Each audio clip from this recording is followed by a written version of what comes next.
Baik, selamat sore semuanya. Sore. Bagaimana kabarnya hari ini? Baik. Senang sekali bertemu teman-teman sekalian. Ini adalah mata kuliah pengantar destinasi wisata dengan saya Andreas Yudiprasetyo sebagai dosen yang akan mengampu pada paruh awal semester ini. Bagaimana kabarnya semua? Baik-baik saja ya. Saya senang sekali menerima banyak mahasiswa yang semangat untuk mempelajari destinasi pariwisata. Sebelumnya saya bertanya dulu, adakah yang mempunyai pengalaman menarik tentang mengunjungi destinasi wisata yang memorable? Coba Mas Dimas, destinasi wisata yang paling memorable Mas? Naik gunung, Pak. Naik gunung? Iya. Iya. Kemana Mas yang paling mengesankan? Ke Semeru, Pak. Semeru. Iya. Oke, alasannya? Alasannya karena di sana ada Ranu Kumbolonya, Pak, sama Indonesia keren. Oke. Salah satu wishlist saya itu mengunjungi Ranu Kumbolo. Dan kamu sudah mengunjungi? Ya, Luar biasa. Saya iri sekali. Oke, pada kesempatan kali ini saya akan menjelaskan 3 hal. Pertama, saya akan membahas RPS. Jadi saya akan menyampaikan runtutan pembelajaran yang akan kita lalui dalam satu semester ini. Lalu akan saya lanjutkan dengan kontrak kuliah yang menjelaskan hal-hal apa saja yang perlu kita pahami dan sepakati di dalam penyelenggaraan kelas destinasi wisata ini. Setelah itu nanti saya akan masuk ke dalam materi tentang konsep dasar destinasi wisata. Oke, kita akan mulai dengan RPS dulu, teman-teman. Ya. Ini nanti juga akan saya berikan ke ketua atau PJ kelasnya. Jadi nanti silahkan menghubungi saya untuk meminta kelengkapan dokumen yang diperlukan mahasiswa. Salah satunya RPS dan kontrak kuliah. Untuk capaian pembelajaran lulusan ada banyak sekali di sini yang akan saya sampling dengan beberapa poin saja ya. Contohnya di poin sikap, mahasiswa mampu bekerjasama dan memiliki kepekaan sosial serta kepedulian terhadap masyarakat dan lingkungan. Lalu mahasiswa mampu menunjukkan sikap bertanggung jawab atas pekerjaan di bidang karyanya secara mandiri. Ada juga dari kategori pengetahuan, mahasiswa mempunyai kemampuan konsep teoritis pariwisata yang diikuti, contohnya sistem pariwisata, fenomena pariwisata, sumber daya infrastruktur pariwisata dan daya tarik pariwisata, tipologi dan perilaku wisatawan, dan selanjutnya ya. Saya nanti akan berikan ini sehingga teman-teman tolong dibaca dengan seksama poin-poin dalam capaian pembelajaran lulusan. Saya akan masuk pada capaian pembelajaran mata kuliah. Ada 3 poin penting yang akan kita cover di dalam satu semester ini. Jadi mata kuliah ini didesain guna memfasilitasi mahasiswa agar mampu memahami 1. Pengertian dari destinasi wisata, yang kedua elemen-elemen di dalam destinasi wisata, dan yang ketiga adalah strategi pengembangan dan pengelolaan destinasi wisata. Deskripsi dari mata kuliah ini adalah memperkenalkan mahasiswa tentang konsep destinasi wisata beserta elemen-elemen di dalamnya yang membentuk dan mempengaruhi pengembangannya. Jadi ada 2 kata kunci di sini yang penting untuk kita kenai ya. Lalu melalui mata kuliah ini mahasiswa diharapkan mampu memahami pengertian dari destinasi wisata serta strategi pengembangan dan pengelolaan destinasi wisata secara berkelanjutan. Baiklah, saya akan menjelaskan satu persatu mengenai topik bahasan di setiap pertemuannya. Saya akan cepat saja. Pada pertemuan pertama ini kita akan mencoba memahami pengertian dan konsep destinasi wisata itu sendiri. Tapi di dalamnya kita juga akan melihat kontrak kuliah itu seperti apa. Saya akan memberikan pendahuluan dan juga materi pada konsep dasar tentang destinasi wisata. Lalu yang kedua, kita akan masuk dalam elemen dalam destinasi wisata, yaitu atraksi. Jadi kita akan membahas pengertian atraksi, lalu beberapa jenis atraksi seperti alam, budaya maupun buatan manusia. Selanjutnya adalah elemen amenitas. Kita akan membahas tentang pengertian amenitas itu sendiri apa saja dan sarana prasarana di dalam destinasi pariwisata. Lalu kita masuk ke pertemuan keempat, membahas tentang aksesibilitas dan ancillary service sebagai elemen destinasi wisata selanjutnya. Bahan kajiannya meliputi pengertian aksesibilitas, sarana dan prasarana transportasi, serta pengertian masalah besar tersebut. Selanjutnya kita akan mempelajari pendekatan yang digunakan untuk membuat delineasi destinasi wisata. Ada 3 hal yang akan kita bahas: persepsi pasar, tuntas batas, dan klaster pariwisata. Lalu di pertemuan ke-6 akan membahas tentang Destination Management Organization atau DMO, yaitu pengelola destinasi wisata. Di pertemuan ke-7 sebelum UTS, mahasiswa akan mempelajari keunikan dan implikasi dari keunikan industri pariwisata. Lalu setelah itu akan ada UTS, teman-teman. Untuk informasi tentang UTS ini diberikan di pertemuan ke-6 atau ke-7 tentang sifat soal maupun kajian-kajian yang diperlukan oleh mahasiswa dalam persiapan UTS.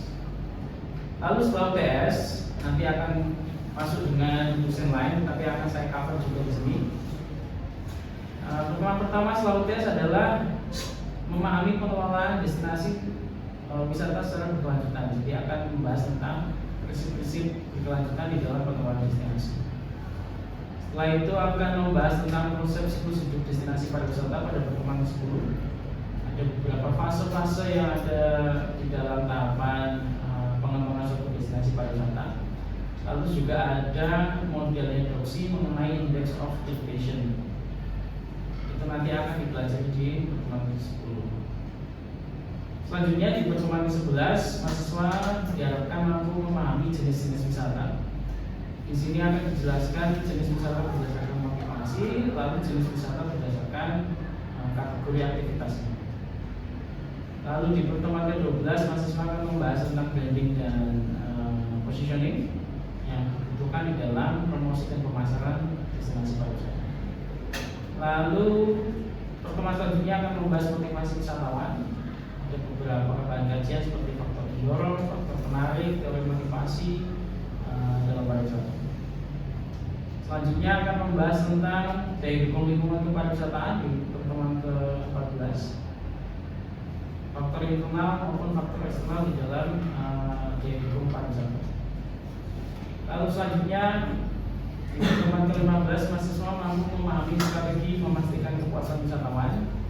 Di pertemuan terakhir ini akan mempelajari bagaimana cara pengelola destinasi wisata menjamin kepuasan wisatawan ketika mereka kunjung ke suatu destinasi. Nah, setelah itu baru UAS ya di pertemuan ke-15. Referensi yang dipakai adalah buku saya Pengantar Destinasi Pariwisata. Lalu juga ada buku dari WWO yang berjudul Practical Guide to Tourism Destination Management. Oke, untuk penilaian atau assessment nilai kalian bisa dilihat dan diperhatikan di sini batas-batasan yang harus kalian ketahui ya. Contohnya untuk nilai A itu berlaku untuk mereka yang mendapatkan skor 85 sampai 100. Di bawah itu AB, setelah itu B dan selanjutnya. Terus ada pertanyaan sebelumnya? Ya, Pak. Oke. Jadi saya ingin bertanya terkait PJBL. Jadi nanti PJBL-nya nanti berbentuk seperti apa ya Pak? Dan juga apakah selama mata kuliah ini berlangsung, apakah ada studi lapangan yang akan kita lakukan ke depannya? Oh ya, terima kasih Mas sudah mengingatkan. Ya ada. Ya di pertemuan ke-12 ketika kita memahami branding dan positioning itu akan dilakukan di luar kelas. Otomatis kita akan berkunjung ke destinasi wisata, ada kelas lapangan, dan di kunjungan kita itu kita akan mencari tahu atau menganalisis strategi branding dan positioning dalam satu destinasi wisata. Destinasi wisata yang belum saya tentukan, nanti akan saya informasikan lebih lanjut untuk destinasinya. Dan ini akan menjadi PJBL untuk mahasiswa, yang mana nanti luarannya adalah untuk artikel. Terima kasih. Kalau begitu saya lanjutkan untuk pembelajarannya teman-teman. Di sini saya akan fokus pada tata tertib perkuliahan. Jadi mahasiswa wajib mengikuti perkuliahan sesuai jadwal yang ditentukan. Lalu toleransi keterlambatan adalah 15 menit. Dan yang penting adalah mahasiswa wajib berpakaian rapi, perhatian etika dan sopan santun pada saat perkuliahan berlangsung. Kenapa? Karena ini juga bisa berdampak pada penilaian mahasiswa kepada mahasiswa, yaitu ada di poin 8 ini. Sikap dalam bentuk sopan santun, kejujuran atau hal lain yang berkaitan dengan etika dan moral sangat dipertimbangkan dalam penilaian hasil belajar mahasiswa. Sehingga ketika mahasiswa hanya berpikir bahwa yang penting saya datang ujian, tes atau UAS, saya mengerjakan tugas, tapi kamu tidak memperhatikan hal-hal lain yang berkaitan dengan sikap, sopan santun, perilaku dan selanjutnya, itu bisa saja tidak mendapatkan hasil yang optimal. Oke, ada yang ditanyakan untuk kontrak kuliah? Saya Pak, izin bertanya. Nah itu di toleransi keterlambatan 15 menit itu ketika mahasiswa sudah melebihi jam, apakah masih diizinkan untuk masuk, Ya. tetapi di alfa atau seperti apa? Ya, untuk toleransi keterlambatan 15 menit itu adalah batas mahasiswa akan dianggap hadir atau presensi pada hari itu. Boleh masuk kelas, tetapi tidak dipresensi hadir. Jadi boleh tetap mengikuti perkuliahan, tetapi di dalam sistem Simongkul dianggap tidak hadir. Gitu mas? Ya. Oke teman-teman, kalau sudah, saya rasa kita akan langsung masuk ke dalam materi hari ini. Tidak akan terlalu banyak karena kita hanya membahas konsep dasar dari destinasi wisata beserta perencanaan pengembangannya. Oke, yang pertama kita akan mempelajari definisinya ya, definisi yang dipakai di dalam beberapa literatur mengenai destinasi wisata. Bisa dilihat pada poin pertama di sini, destinasi berada pada inti dari sistem pariwisata. Karena apa? Karena destinasi merupakan gabungan dari berbagai produk pariwisata yang secara kolektif menawarkan sebuah pengalaman destinasi bagi pengunjung. Otomatis peran destinasi sangat sentral di dalam kepariwisataan. Dan kita bisa maknai bahwa di dalam destinasi itu sendiri terdapat gabungan serangkaian kombinasi dari berbagai macam produk pariwisata yang pada akhirnya bisa dipakai sebagai daya tarik untuk mendatangkan wisatawan maupun sebagai daya tawar dari pengelola untuk mendatangkan wisatawan. Yang pada akhirnya ketika wisatawan sudah datang ke suatu destinasi, yang akan didapatkan itu adalah pengalaman atau experience yang didapatkan ketika mereka berkunjung dan melakukan segala macam aktivitas yang berada di dalam suatu kawasan geografis yang disebut destinasi wisata. Ada satu masalah yang sampai sekarang masih menjadi perdebatan maupun diskusi menarik di kalangan ahli pariwisata, yaitu bahwa tidak ada konsep destinasi yang jelas atau yang bisa dikatakan rapi dan disetujui oleh semua kalangan atau pihak. Yang menjadi hambatan di dalam merumuskan definisi yang jelas itu berkaitan dengan sifat dari batas-batas wilayah destinasi itu sendiri. Bisa berkaitan dengan batas administratifnya, berkaitan dengan batas politiknya maupun geografisnya. Sebagai contoh, kita ketahui bahwa di Inggris Raya, London menjadi sebuah kota yang memiliki daya tarik kuat sekali, mendatangkan puluhan juta wisatawan dalam satu tahun ke Inggris. Tapi jarang orang ketahui bahwa secara administratif kota London itu sendiri dikelola atau terbagi menjadi 33 otoritas lokal yang berada pada dua kota utama, yaitu City of London dan juga City of Westminster. City of London sendiri itu adalah pusat keuangan dan juga sejarah yang sudah ribuan tahun ada di sana. Sedangkan Westminster ini adalah kota yang mempunyai landmark cukup unik dan menjadi berbagai macam tujuan wisata internasional seperti Big Ben, Abbey Road, kayak gitu ya. Bahkan istana kerajaan Inggris berada di City of Westminster. Nah, tapi bagi bagi wisatawan hal-hal seperti itu tidak penting untuk diketahui. Kenapa? Karena bagi mereka yang penting adalah kegiatan berwisatanya, dan bahkan mereka menganggap kota London itu sendiri hanya apa yang ada di pusat kotanya sendiri, atau kita sebutnya yang ada di dalam jalur Circle Line, yaitu adalah Circle Line itu membentuk dari kereta bawah tanah yang mengelilingi kota London. Jadi yang ada di dalam lingkaran subway di sana itu disebut sebagai kota wisatanya. Tapi sebenarnya London itu jauh lebih luas dari sekedar persepsi yang diberikan oleh wisatawan. Nah, sehingga untuk bisa merumuskan definisi destinasi wisata itu dibutuhkan beberapa pendekatan. Pendekatan yang lazim dipakai itu ada dua, yaitu dari sisi penawaran dan juga sisi permintaan. Dari sisi penawaran itu berasal dari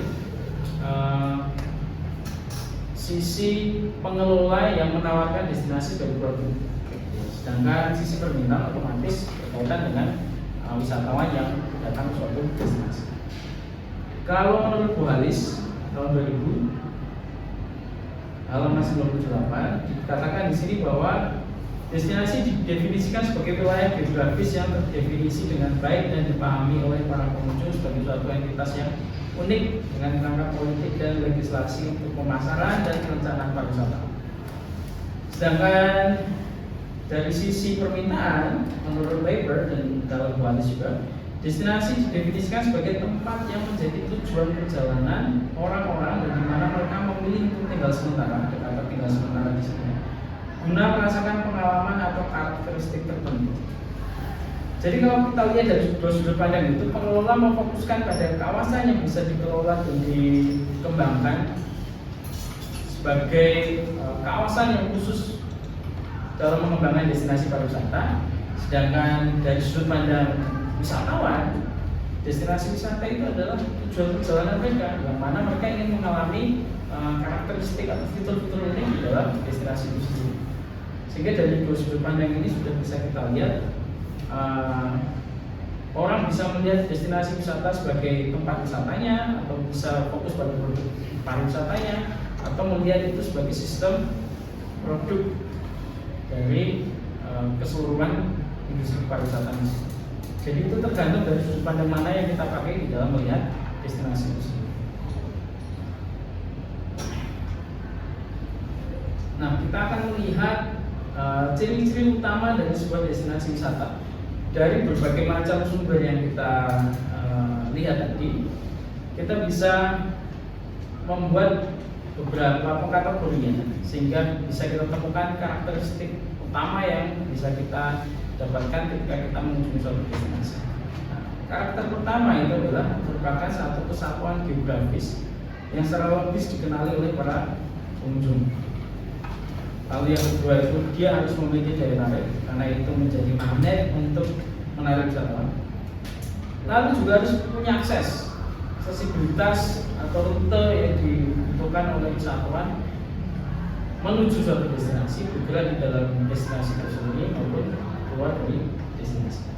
Atau kalaupun aksesnya belum sempurna atau belum ada atau belum dibangun, asalkan punya potensi untuk dikembangkan, itu juga bisa menjadi ciri khas suatu kawasan dikembangkan sebagai destinasi wisata. Nah, akses ini nanti ketika sudah tersedia akan juga mempermudah jaringan transportasi di dalam destinasi itu sendiri, sehingga mudah untuk wisatawan bergerak di dalam suatu destinasi dengan berbagai macam moda transportasi yang sudah tersedia di situ.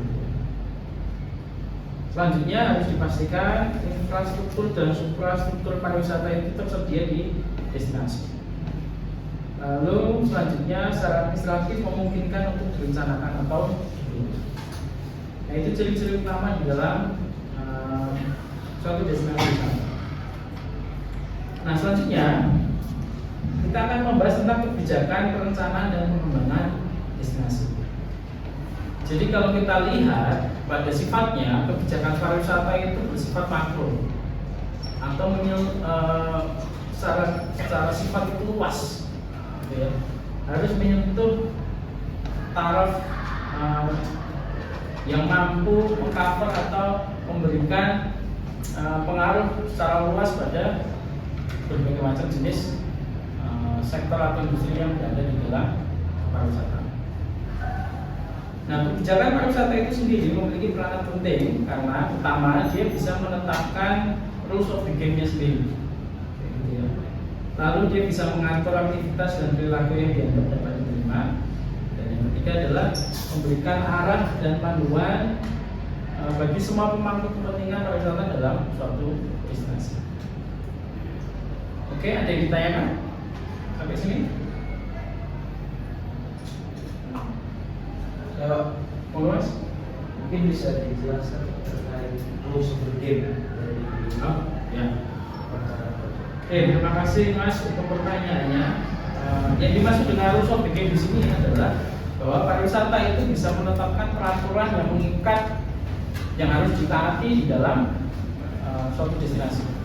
Sebagai contoh kayak di Singapura, mereka mempunyai pengaturan kepariwisataan yang bagus karena mereka strict atau tegas dengan peraturan yang mereka miliki. Semua hal diatur di sana, kayak ada denda untuk orang yang membuang sampah sembarangan, bahkan untuk rokok itu didenda dengan harga yang jelas, meludah sembarangan juga ada sanksinya.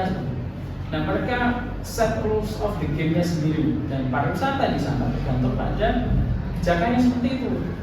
Karena kamu berwenang atau punya otoritas untuk melakukan itu. Dan itu uniknya destinasi wisata. Kalau kamu tidak bisa, jangan mengunjungi kami, istilahnya seperti itu. Kalau kamu mau mengunjungi kami, ya taati peraturan. Jadi rules of the game-nya itu yang menentukan adalah pengelolaan. Bisa dipahami? Ya, terima kasih. Yang terakhir teman-teman, dalam arti luas, kalau kita tadi lihat kebijakan pariwisata itu harus mencakup banyak hal yang pada akhirnya juga mengcover keseluruhan dari industri pariwisata itu sendiri, akan cukup berbeda dengan pengelolaan destinasi. Karena pengelolaan destinasi itu justru kebalikannya, dia bersifat mikro karena dia singularitas yang harus dijaga dalam konteks kecil, di dalam daya tarik, di dalam kawasan objek daya tarik wisata itu sendiri.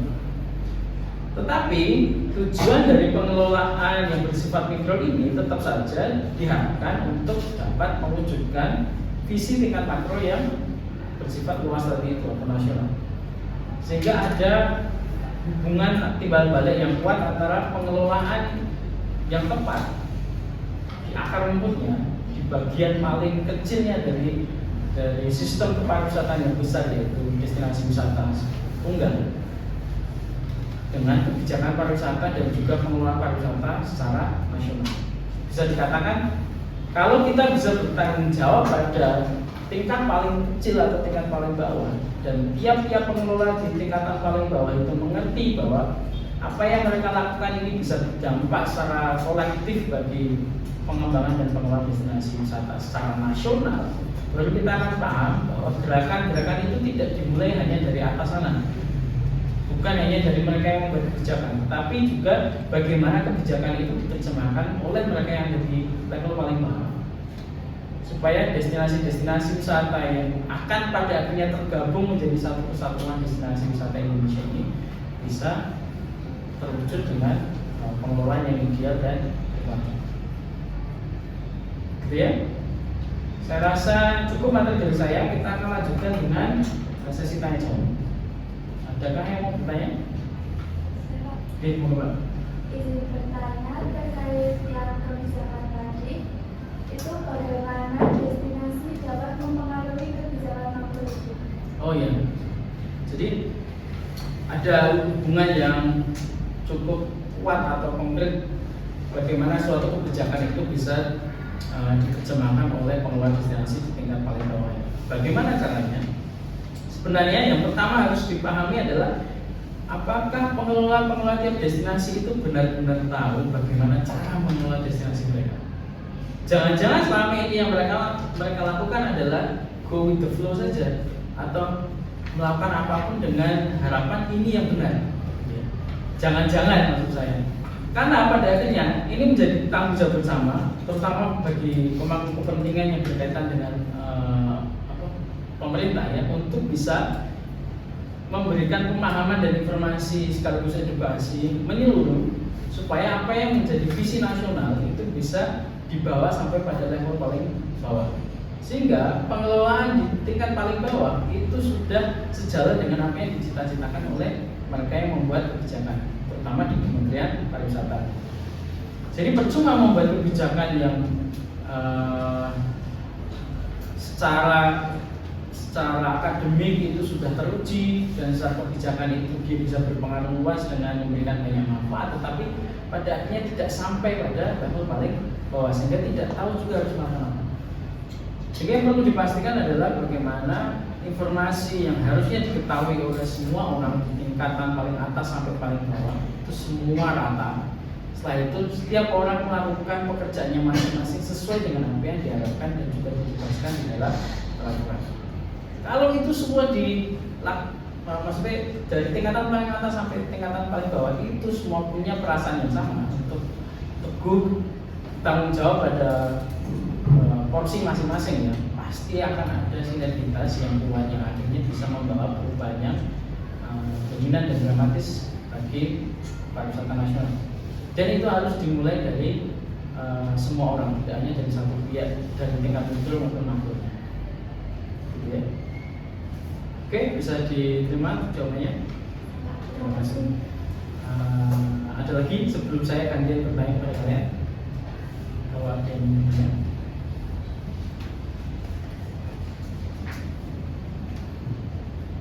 Oke, kalau tidak saya akan bertanya teman-teman mengenai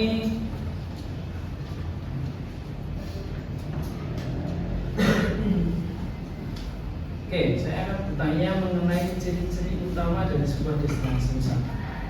Karena ini penting, ini menjadi kulminasi dari penyampaian materi saya hari ini. Jadi kalian tahu sebenarnya destinasi wisata itu bisa disebut destinasi wisata karena apa? Apa yang harus ada di dalam? Ada yang tahu? Yang nomor satu apa? Saya Pak. Oke Mbak, apa? Izin menjawab. Oke. Jadi ciri utama yang pertama itu destinasi merupakan satu kesatuan geografis yang secara logis itu dikenali oleh para pengunjung. Betul sekali. Kita harus melihat bahwa yang pertama itu berkaitan dengan kesatuan geografis. Yang kedua, dari yang masih ingat? Monggo Mas. Memiliki daya tarik Pak. Betul sekali. Yang kedua berkaitan dengan daya tarik. Yang ketiga, Saya Pak. silakan. Memiliki akses atau potensi yang bisa dikembangkan aksesnya gitu Pak. Betul. Jadi yang ketiga berkaitan dengan elemen akses. Yang selanjutnya, Saya Pak. monggo Mbak. Tersedia jaringan transportasi internal. Betul. Berkaitan dengan itu adalah jaringan transportasi. Selanjutnya, Saya. monggo Mbak. Yang selanjutnya itu tersedianya infrastruktur dan juga suprastruktur yang bisa dikembangkan. Betul. Infrastruktur dan suprastruktur pariwisata di dalam destinasi itu sendiri. Lalu yang terakhir, Saya. monggo Mas. Secara administratif memungkinkan untuk direncanakan dan dikelola. Betul, bisa untuk dikembangkan dan dikelola secara administratif. Oke, saya rasa cukup untuk materi hari ini dan terima kasih sudah sukses menjawab semua pertanyaan saya dan itu menjadi bukti bahwa teman-teman perhatikan dalam penyampaian materi saya pada kelas pertama ini. Saya tutup perkuliahan hari ini sampai bertemu di pertemuan kedua ya. Terima kasih. Terima kasih.